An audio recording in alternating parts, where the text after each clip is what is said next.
Today we're going to continue talking about our trig functions like sine, cosine, and tangent.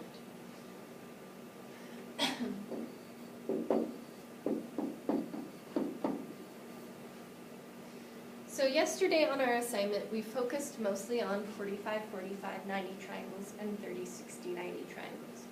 We focused on what's the trig behind those triangles. And we came up with a table on our homework where we could figure out what sine of 45 degrees was. You don't have to write this down, just to show you. We figured out from our table sine 45 was always square root 2 over 2. Every time. Always square root 2 over 2. But what if we have a different angle?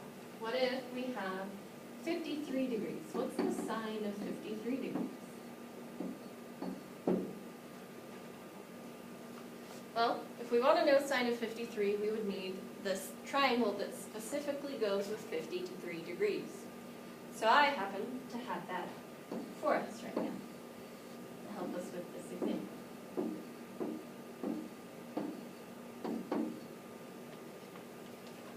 So if I want to know sine of 53 degrees, I have my triangle. I still need to label hypotenuse, opposite, and adjacent, just like I've been doing. Hypotenuse would be 10, 8 would be the opposite, 6 would be the adjacent. So sine of 53 degrees would be opposite over hypotenuse, 8 over 10, which we could reduce to 4/5.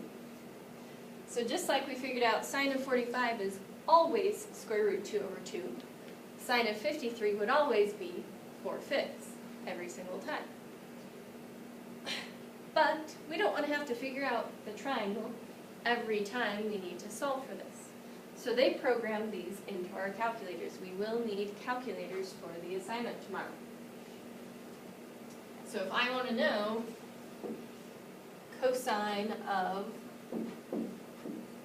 61 degrees, I don't need to draw a triangle out, I don't need to look it up because they programmed it into the calculator. So on our calculator,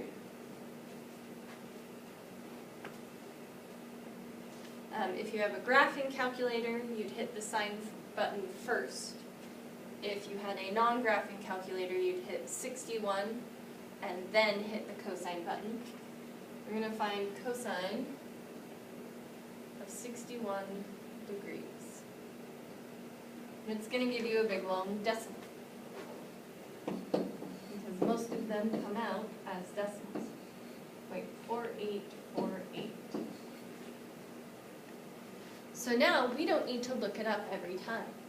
And if we don't need to look it up, we can start using our trig functions in another way. We're going to use our trig functions in order to find a side we don't know on a triangle. Let's say we have a problem where we can measure one of the sides, we can find an angle, but we can't measure the other side.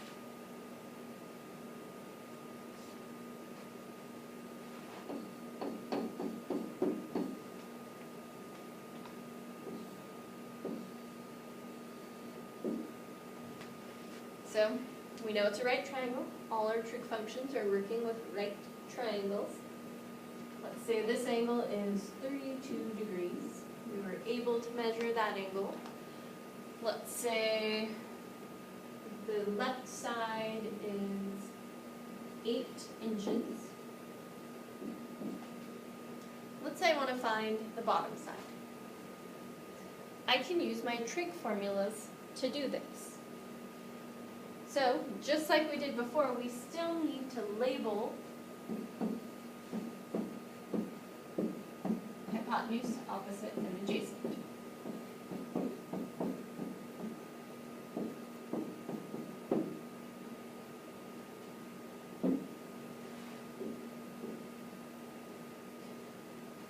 So we focus on the angle given.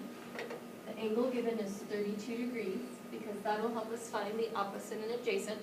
Hypotenuse never changes. Hypotenuse is across from the right angle. The side opposite the angle 32 degrees is x. So x is the opposite. And 8 is next to the angle. So it's adjacent. Well, one of those I don't need. I don't want either hypotenuse, opposite, or adjacent if they didn't give me any information to go with it. So we're going to cross out, or you wouldn't really even want to label it in the first place, but sometimes we have to label it to figure out what the other two are, so I always label it just to make sure I'm doing the whole triangle correctly. Cross out the side with no given information.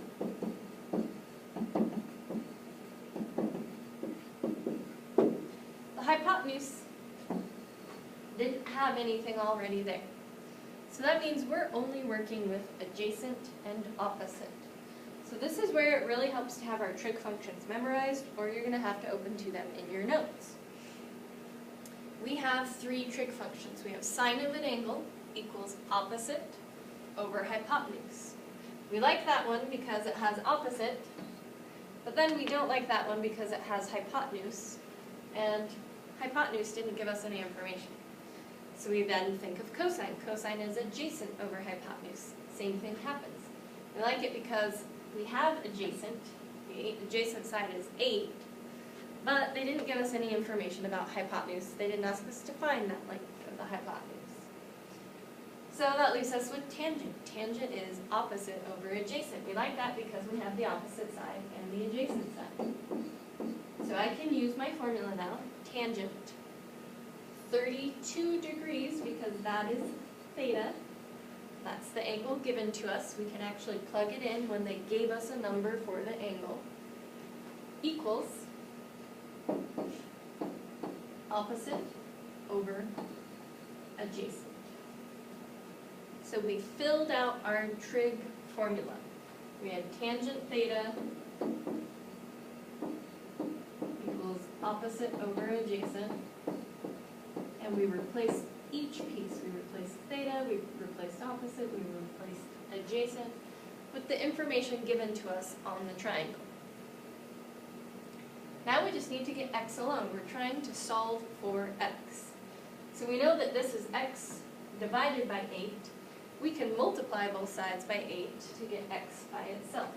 Opposite of division is multiplication. We get x equals 8 times tangent of 32 degrees. Now at this point, we don't know what tangent of 32 degrees is without a calculator. So at this point, we must plug it into a calculator. There is no other way. So we get our calculator out again. We type it in. Again, if it's graphing, we would do the 8 times tangent part first. If it's non-graphing, you actually kind of do it backwards. You'd hit 32, the tangent button, and then times 8.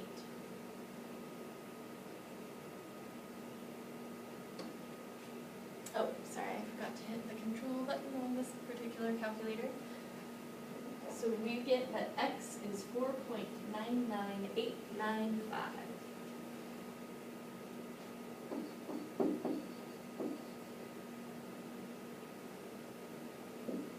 Round at the 8. 4.990. Normally with trig functions, we go to 4 decimal places. I don't know who decided that was the common way to do it, but with trig functions, we usually do 4 decimal places with our decimal. Well, we need a second example, not because the whole process is different, but only because solving for x will be different on some of the problems.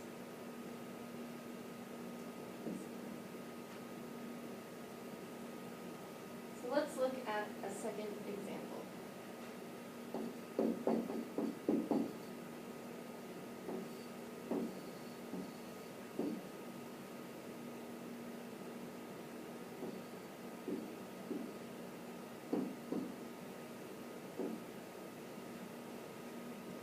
there is our right triangle. We're trying to find x, and we want to use a trig function to do it. We can't use Pythagorean theorem because you have to have two sides. It's not one of our special right triangles, so we can't just use one side. So we have to use trigonometry to figure out what x is. We go through the same process. First step, identify and label which side is adjacent, opposite, and hypotenuse. So across from the right angle is hypotenuse. Across from the angle given is opposite, and then the other side is adjacent. Well, one side doesn't have any information given. So what side would you cross out? Looking at this picture, the only side with no information that started with on the picture is opposite. So we'd cross out opposite. So we get rid of the opposite side, which means we're using adjacent and hypotenuse. So we have to go through and think of our three trig functions. So starting from the beginning, we usually start with sine. Sine of the angle is opposite over hypotenuse. That doesn't work for us because we have adjacent and hypotenuse. So then we go to the next one. Cosine of an angle is adjacent over hypotenuse. Hooray, that is the one we want. Cosine of our angle, 27 degrees, equals adjacent over hypotenuse.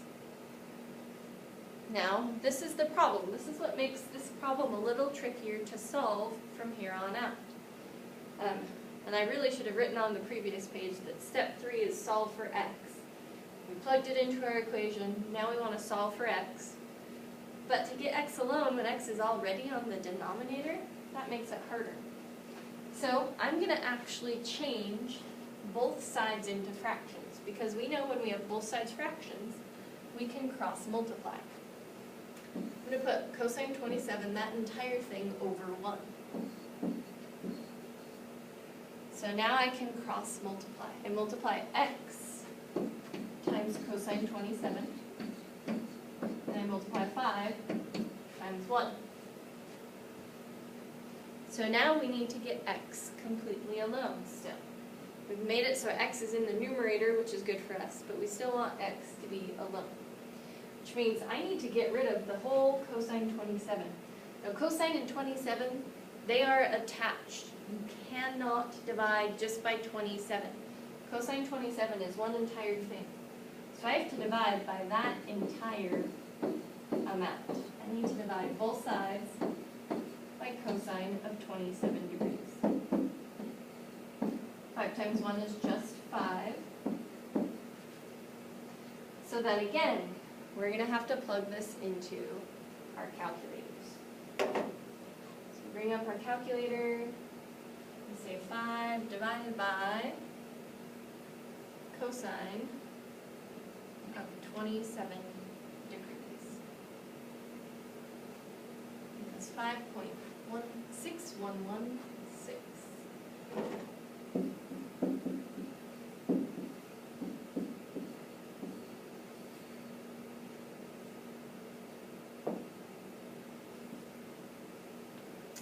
So with these trig problems, they are used most often in word problems. So we're going to do one last example where we apply this trig information to a word problem.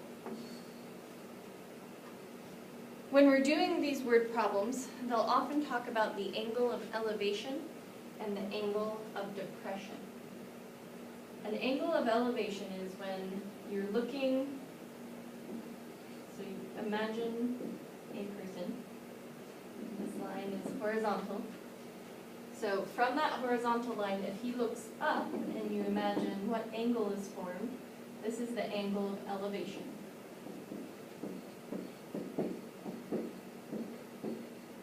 So wherever your horizontal line is, if the line is going up from the horizontal, it's an angle of elevation.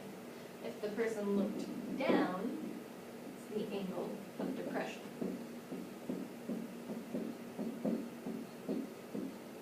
So you'll see those terms and hear those terms as we go through the various word problems with trigonometry.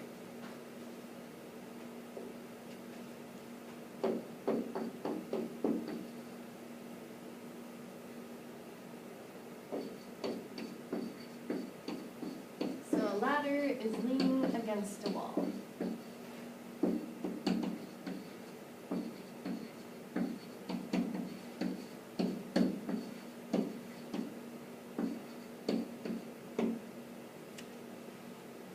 If the ladder is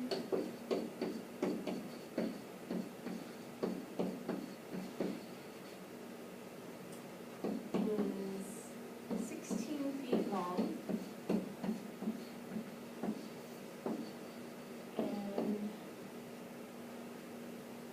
and forms an angle of elevation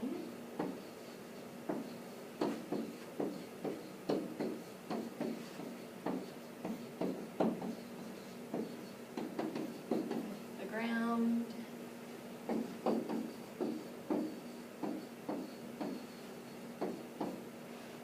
of 55 degrees.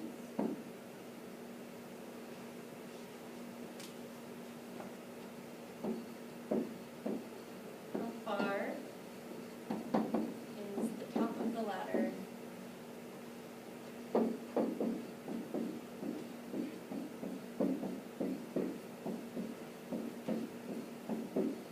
from the ground?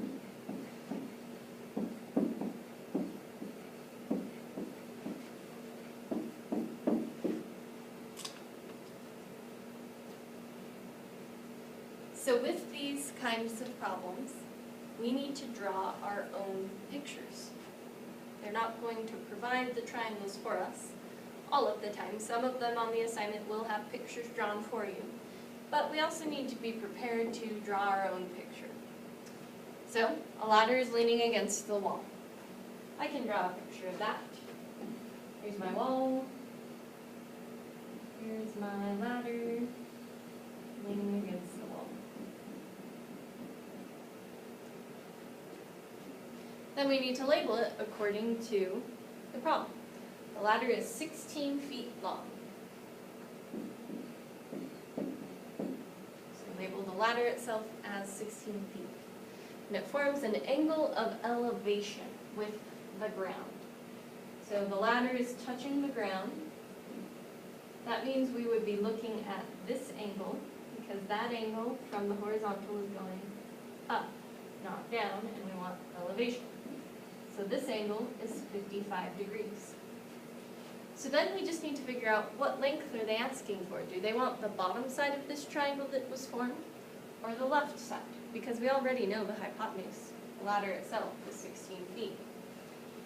So how far is the top of the ladder from the ground? Well, the top of the ladder is here. The ground is here. So we want the left side for our answer. We want to figure out what's that distance. So once we've drawn the triangle in, we're free to set up our trig equation. Again, we need to label hypotenuse, opposite, and adjacent. Hypotenuse is across from the right angle. Opposite is across from the angle given. Adjacent isn't given any information, so I'm not even going to write it in. There's no information there. So I'm just going to label the opposite and hypotenuse on this one. So again, we think of our trig functions. Well, opposite and hypotenuse. I know that the trig function using opposite and hypotenuse is sine. So I'd set up my equation. Sine of 55 degrees equals opposite over hypotenuse. Then we had two methods to solve this equation. If x is already on the top, we can just multiply 16 by both sides. If x was on the bottom, that was our more difficult one where we had to make both sides fractions and cross multiply. So on this one, we can just multiply both sides by 16. You could actually make the left side a fraction and cross multiply as well on this one. It's just extra steps that you don't necessarily need.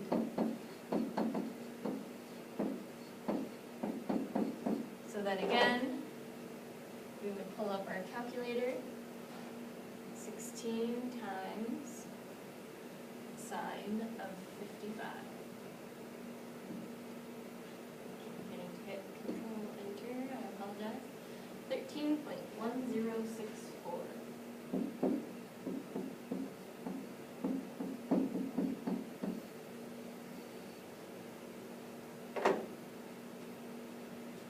So I will see you guys tomorrow.